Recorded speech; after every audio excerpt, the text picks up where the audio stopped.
Je suis Julie Borel, coach pédagogique pour le Custom Life Changer et j'ai le plaisir aujourd'hui d'être avec une participante de notre académie, Marie. Bonjour, comment vas-tu? Bonjour. Eh bien, je vais bien. Et toi, Est-ce que... tout va bien? Oui, très bien, je te remercie. Est-ce que tu peux peut-être te présenter en quelques mots? Oui. Donc, je suis Marie Collinet, je suis belge, j'habite toujours en Belgique, j'ai 29 ans et j'ai rejoint le Custom Life Changer en décembre 2024. Et aujourd'hui, donc, je travaille toujours comme secrétaire dans une maison de repos. Je travaille toujours à temps plein. Et là, je suis en train de me former dans un des 8 métiers du digital, comme Je- community manager. Voilà, j'allais justement y venir sur la question, du coup, sur ton choix de compétences. Donc, tu viens d'y répondre, je te remercie. Et du coup, si on pouvait parler d'une souffrance émotionnelle qui t'a motivé à te reconvertir, quelle serait cette souffrance éventuelle, ou plusieurs d'ailleurs? Le manque de liberté, je pense que c'est une des choses qui poussent le plus les personnes à vouloir se reconvertir. Le fait d'être toujours coincé. En fait, j'ai toujours cette sensation qu'on peut pas être vraiment à 100% nous-mêmes, en fait, dans ce qu'on fait. Enfin, moi, en tout cas, c'est mon ressenti personnel, dans le sens où j'ai plein de choses à dire, j'ai plein de choses à exprimer, que ce soit sur le point de vue créatif ou simplement des idées, et on me bloque, et ça me rend un peu malheureuse, parce que bah, c'est ma personnalité en fait qui a besoin de parler. C'est un des principaux blocages que j'ai en tout cas aujourd'hui dans mon quotidien dans le salariat. À quel moment précis tu as compris que ton métier ne te convenait plus? En fait, je crois que je l'ai toujours un peu su. Et ça fait depuis 2019 que je travaille. Ça fera bientôt 6 ans. J'ai souvent changé de travail en fait. Et c'est moi qui le décide. Dans le sens où, même si j'étais en CDI, que j'avais toute la sécurité financière, comme on nous l'a toujours appris, avoir un CDI, c'est bien. En fait, à un moment donné, et c'est cyclique parce que je me connais. Et donc, je dépasse pas les 2 ans en fait dans un job. J'arrive pas à rester à la même place en me disant que je suis épanouie pendant plus de 2 ans. Et en fait, c'est parce que je suis toujours à la recherche de ce challenge, parce que j'ai besoin d'être dans une dynamique en fait, que à un moment donné, je ne retrouve plus avec les études que j'ai faites et avec les postes qu'on me propose, parce qu'à un moment donné, je me retrouve dans la routine en fait. Dans la routine, je m'ennuie. Et donc en fait, je l'ai toujours un peu su ça, parce que je sais qu'après un maximum 2 ans, voilà, je suis plus heureuse dans ce que je fais, donc je démissionne, je change de boulot et je recommence dans un cycle. Et de nouveau après 2 ans et j'arrête pas. Et là, voilà, j'approche le cap des 30 ans. Je suis là, j'ai pas beaucoup d'attaches là où je suis, que ce soit sur le plan personnel que professionnel. Je suis attirée par le monde, en fait. Je sens bien que je suis pas à mon haut potentiel là où je suis aujourd'hui. Et donc là, j'ai eu le déclic parce que le temps passe et qu'à un moment donné, la vie n'est pas faite d'ennui, je pense. Et on a besoin d'être stimulé et c'est ça que je cherche. Je crois que tu es au bon endroit. Est-ce qu'il y a eu, donc tu parlais d'un déclic, est-ce qu'il y a eu une journée en particulier où finalement tu t'es dit, là, ça suffit? Oui, en fait, j'ai plein d'anecdotes. Avant de travailler là où je travaille, par exemple, parce que ça, c'est quelque chose d'énorme que j'ai ressenti très très fort et ça m'a amené à me mettre en maladie pendant 2 semaines et j'étais absolument très mal en fait de me dire on peut pas me traiter comme ça en fait. On peut pas me dire ce genre de choses et on ne peut pas ne pas me considérer à ce point. Tout ça pour rapporter du fric à une boîte, voilà, pour le dire platement quoi. Mais parce que je travaillais dans une société qui gérait les fonds d'investissement. C'était au Luxembourg et bon voilà, c'est un monde un peu à part aussi le Luxembourg et je me suis retrouvée en pleurs devant mon patron parce que ça n'allait pas, j'avais des problèmes personnels et donc j'ai craqué quoi. Et il m'a gentiment dit mais vous êtes sûre que vous ne pouvez pas rester, mademoiselle Collinet, vous ne pouvez pas rester à votre poste aujourd'hui? Mais quand il m'a dit ça, je me suis dit mais enfin quoi, mais laisse-moi rentrer chez moi en fait. Et de là je me suis mise en maladie et donc et là je me suis remise en question en me disant mais en fait le Luxembourg de un c'est pas fait pour moi parce que je passais un temps de dingue sur les routes. Enfin, j'étais stressée, je ne m'épanouissais pas du tout dans ce que je faisais, ça n'allait pas du tout. Et donc de là, j'ai démissionné et donc maintenant je travaille ici en Belgique comme secrétaire, comme je le disais, dans une maison de repos. Et là ici, en fait, c'est encadré par un système politique qui, en fait, on ne peut pas prendre vraiment nos propres décisions, même si on nous accorde en fait la décision sur quelque chose, il y aura toujours les coulisses où il se passe des choses, des décisions vont se prendre complètement contraires à ce que on nous aura donné comme accord, en fait. Tu vois ce que je veux dire? Et donc de là, je me suis dit, mais ça non plus, ça ne me correspond pas du tout parce que je me sens décrédibilisée, en fait, dans mon travail. Et ça ne me va pas du tout. Oui, décrédibilisé, pas considéré, bon, tout ce qui va avec, Considérer, et quoi. on en Ouais, revient, et c'est tout le temps la même tout à chose, en fait. fait. Et c'est Mm, épuisant. Et mm, c'est mm. ça qui fait qu'à un moment donné, on se dit, ben, je vais changer de boulot, de Bien nouveau. sûr, bien sûr. Ouais. Sauf que ça revient parce que Mm. c'est je pense que c'est un petit peu le côté sociétal aussi qui fait ça. Ouais, tout à fait. Et voilà. Mm. Et est-ce qu'il y a pas un moment aussi, quand bien même, où tu te dis, bon, c'est peut-être juste la vie, il faut l'accepter, c'est comme ça, un peu en mode résigné, est-ce qu'il y a des passages Bien comme ça? sûr. Oui, mais bien sûr, parce il y a la famille, il y a les parents, il y a des amis qui arrivent à être OK avec ça. Et puis on se dit à un moment donné que c'est nous qui sommes pas normaux, en fait. En se disant, mais pourquoi moi je suis malheureux? Pourquoi lui, mon voisin, ça a l'air de rouler? Et enfin, voilà. Et Pourquoi moi, donc j'y oui, arrive pas? oui, ben oui, c'est ça. Et à un moment donné, on pense même que nous-mêmes, on a un problème, en fait, hein. Mais non, je pense que c'est une question de personnalité, une question de rêve aussi, je pense. Il y a beaucoup de rêves cachés derrière ça et d'autres envies, en fait. Et donc voilà, mais oui, évidemment, combien de fois je ne me suis pas dit. Et c'est pour ça que pendant plusieurs années, j'ai changé de travail. Et quand je dis que c'est maximum 2 ans quand je change de boulot, c'est vraiment la durée maximale. Oui. Mais en fait, j'ai jamais atteint vraiment ces 2 ans-là, tu vois. Mm.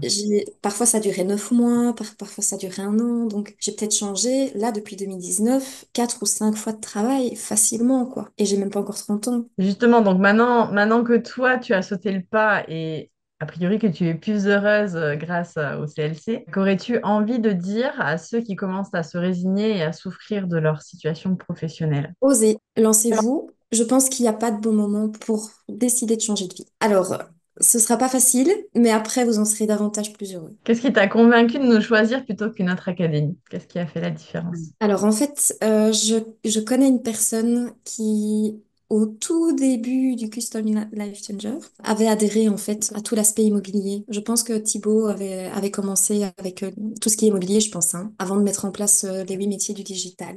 Et c'est grâce à lui, en fait, j'ai un petit peu discuté avec lui et c'est lui qui m'a dit, mais en fait, tu peux y aller, fonce. Et c'est comme ça que j'ai foncé. Voilà, donc le bouche à oreille. Est-ce qu'il y a un moment où tu t'es pas dit c'est un peu trop parfait quand même? Un petit peu trop parfait, Ouais. c'est ça que tu dis? Non. Enfin, si, premier abord, on se dit, enfin, est-ce qu'on y va, on n'y va pas? Puis bon, c'est un budget, hein, ce sera sûrement un budget parce que ça, au départ, on n'en a pas trop l'idée, mais et on se dit, ok, on peut avoir un call gratuit, ok, bon, allez, ça n'engage en rien, pourquoi pas? Et puis de là, ben, moi, en plus, j'ai eu la validation avec mon ami qui m'a dit, mais en fait, vas-y, c'est bon, moi, je l'ai fait, c'est ok, tu peux y aller, quoi. Et de là, oui, c'est vrai qu'au début, quand on se renseigne, on se dit, mais c'est vrai que ça a l'air très beau. On peut changer de vie, c'est vrai ça. Mais voilà, je trouve que en fait l'aspect call gratuit, et puis bon, il y a quand même un site internet. Je me suis renseignée sur le site internet personnellement. J'ai rien trouvé de suspect, et il y a rien de suspect enfin, je veux dire, il y a rien qui dit que le Custom Life Changer, c'est un truc bizarre, quoi. Donc ça aussi, c'est rassurant. Et puis la page Instagram, ça vit quand même beaucoup. Donc Oui, voilà. t'es vite passé à côté de ça. Ouais, tout à fait. Ouais. Tout à fait. Et à quel point l'accompagnement humain et la communauté ont pu peser dans ta décision de nous rejoindre, justement? Alors, c'est très rassurant de se dire qu'on a des personnes qui sont en fait comme nous, qui ont un petit peu les mêmes idées en fait, et un petit peu les mêmes rêves, parce on débat tous un petit peu la même chose aussi, c'est ce sentiment de liberté en fait finalement, hein, parce que c'est de ça qu'on parle hein, fondamentalement, et de savoir qu'on est soutenu. Alors ça, je dois dire que c'est une énorme plus-value, dans le sens où on a des personnes, si un jour il y a le moindre doute, il y aura toujours bien quelqu'un qui pourra répondre à notre question, quoi. Et ça, c'est vraiment très, très rassurant. Et puis, c'est un petit peu une petite famille, quoi. Et ça, je le ressens bien dans le sens où si on a vraiment besoin même juste d'une épaule, ou ouais, c'est un peu un pilier, quoi. Voilà, c'est un petit peu comme ça que je le ressens et comme ça que je le vois. Et ça, il Écoute, faut absolument le mettre en avant, le bien mettre en sûr. valeur. Voilà. Et depuis septembre 2024, du coup, toi, tu es arrivé juste après sur la nouvelle version numéro 4 de notre accompagnement, Mhm. avec la mise en place de l'expérience, avec plus de coaching, des challenges, etc. Est-ce que tu peux, bon, tu en as parlé un petit peu de ce que tu en pensais personnellement de tout ça, est-ce que tu peux nous partager une anecdote ou un moment marquant? que tu as vécu au sein de l'académie? Je peux parler du challenge alors? Oui, sans rentrer dans les détails, il faut garder un peu de suspense pour ceux qui nous rejoindront après, mais peut-être que voilà, une expérience que tu as vécue, que tu ne pensais pas vivre, ou les leçons que tu as pu en retirer, par exemple, ce que ça a pu t'apporter ou déclencher chez toi. En fait, il y a deux aspects alors à ce moment-là que je voudrais aborder. Donc, dans un premier temps, il y a le challenge. Je ne rentre pas dans les détails promis. Mais donc, c'est un certain laps de temps où on est confronté à réaliser des défis de toutes sortes. Et ça, inévitablement, ça nous fait sortir de notre zone de confort. Et on ne s'imagine pas ce qu'on peut faire pour réussir. C'est ça le résumé par rapport au challenge que je vais faire. Et ça, en fait, ça nous permet d'avancer et de nous driller aussi. Parce que ça nous apprend comment est-ce qu'on doit fonctionner, entre guillemets. Bon, voilà. Donc ça, je dois dire que c'est quelque chose qui m'a appris beaucoup sur moi-même, en fait. Et en parallèle du challenge, donc il y a le côté formation en tant que tel, et même des personnes qu'on n'a jamais vues, qu'on n'a jamais rencontrées. On peut être très... on se serre les coudes, quoi. Genre, on est là ensemble pour réussir ensemble, en fait. Donc ça, et le petit côté mindset de la formation. Donc là, de nouveau, je ne vais pas spécialement aller dans le détail, mais le côté état d'esprit est super important.